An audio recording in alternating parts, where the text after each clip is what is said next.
Welcome to Modern Management of the Older Adult, brought to you by the Institute of Clinical Excellence.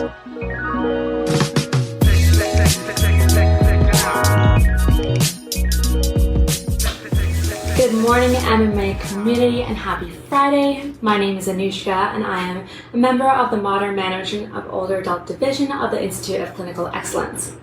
I came on today to talk to you about the use of high-intensity gait training to improve functional outcomes in patients following stroke. I came about this because for a while I thought I was doing high-intensity gait training until I really started to dive into the research and realized I wasn't pushing hard enough. So let's talk about what high-intensity gait training really is. High-intensity gait training takes the focus away from the details of walking or normalizing gait mechanics and focuses on the volume of steps and getting your patient's heart rate up safely. It involves making the activity challenging enough to keep their heart rate around 60 to 85% of their heart rate max, or 15 to 17 on the Borg RPE scale for individuals who have difficulty reaching target heart rates due to medication or mobility limitations. The reason we use the 6 out of 20 scale is because it correlates to heart rate. So 15 is about 150 beats per minute. When looking at the Borg scale, 6 out of 20, 6 is like you're chilling in bed and resting, and 20 is like you're gonna pass out. So when the patient is at that 17 or 85% of their max heart rate, that is when you want them to rest. So why do we care about high intensity? The intensity primes the brain for the neuroplastic changes that work with the repetitions we need to do to relearn skills like walking. Research shows that patients who go through this therapy walk significantly faster, further, and their transfer performance is better than those who participate in usual care.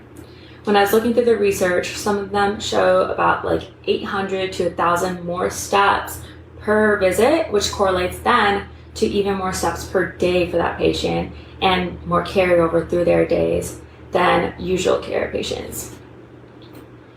So how do we incorporate this? This doesn't mean that you're only doing bodyweight support treadmill training, especially for those who don't have access to bodyweight support treadmill training, but this also includes walking over ground, walking backwards, forwards, and sideways, increasing speed, adding resistance, adding obstacle courses, or going up and down the stairs. This can be scary to patients, so things I like to do to make them more comfortable is obviously putting a gait belt. If you have someone to assist, having someone just around is kind of nice, especially if you need like a wheelchair follow, but really just make them comfortable with knowing that you're able to help them, keep them secure, do what you feel safe with as well. Obviously having a harness system has been amazing and allows me to do a lot more with my patients, but I know that's not always available to people as it was in my last clinic. You're gonna find areas of gait that they are having most difficulty with, and then challenge them adequately through those parts. This isn't to say that you never focus on anything else, but figure about 70% of your session focuses on gait training, with you providing assistance as needed to continue stepping and provide rest breaks as needed. But the challenge implemented with high-intensity gait training was shown to improve strength and balance as well without exclusively working on them. Sometimes the things I like to do with patients include setting goals to push to, and then there, check vitals, decide if they can go further before taking an actual rest break. Sometimes I'll just say, like, it's a line on the floor. Other times I'll set a timer and say, okay, we're gonna walk this long, let's just push through it. More often than not, the patient does fine. They were able to do it, their vitals are within safe ranges. But when I check those vitals, that's when I know if I could have pushed a little bit more or not. And I like to carry a pulse ox around so that when I'm performing these activities, I could check throughout. I don't need to stop, run over, grab something, and come back. According to the research, no one has actually had adverse effects to this. And it's partially because you keep it safe by monitoring patients and taking vitals frequently.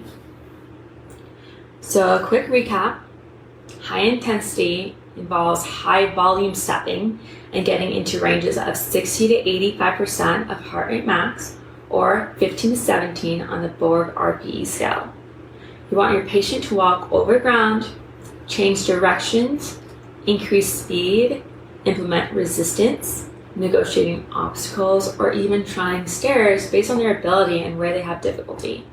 Remember that stairs can even be a curb, right? So your patient might not have access to a ramp, so stepping up onto the curb, teaching the strategies, that's also probably the same as them stepping up to the treadmill. So teaching them good strategies to do so makes it a lot easier and a better carryover for them through their daily life. The other day, I was doing the bird with one of my patients who suffered a stroke. And while we were testing standing balance, I always do this. I'm always like, tell me a story, or I'll tell them a story about myself, because we're standing there for 2 minutes, just staring at each other awkwardly if not. But I asked her for some life advice. The first thing she said was have fun. And she's actually the patient that I recently did some dancing with for weight shifting in clinic, and she absolutely loved it, and she actually demonstrated really good carryover, which is even better. But the other thing she said was to be kind to yourself. This is such great advice, like just in the rehab world in general. Rehab is difficult, especially neuro rehab, and patients are going through a really tough time. Their families are going through a tough time. So make it fun and salient for them. Make it applicable to their daily lives, right? And remind your patients to trust the process and be kind to themselves. Really, they need to trust you at the end of the day, because you're doing stuff that they will be uncomfortable with. But just build that relationship with them so that they feel better about pushing harder. Therapy never really gets better, because once they get better, it gets harder. I literally just told another patient that the other day, because she was so hard on herself about the fact that she doesn't feel like she's doing better. And I'll bring up all the little things through our time together that she's improved on, and why we've been able to progress and make things harder and keep things challenging. But really speaking to that for them is important, because like I said, as you increase intensity for these patients, they might not feel successful, but show them where their successes are, and that you progressing it only means that they are getting better. So thank you so much for joining me today. Have a great weekend. If you have any questions, go ahead and pop them into comments in the MMOA community. You can reach out to me via Instagram. My Instagram is coach.noosh_DPT. But yeah, I love talking about neuro rehab. Also, this doesn't just apply to strokes. It's actually any CNS injury. So stroke, TBI. But yeah, that's it. Thank you and have a great weekend.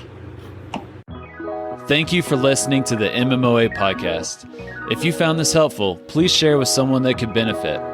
And if you're looking for more practical content to help you better serve older adults, head over to www.mmoa.online, where you can learn more about our free resources, our community, continuing education courses, and our certification. Once again, that's www.mmoa.online. Thanks for listening.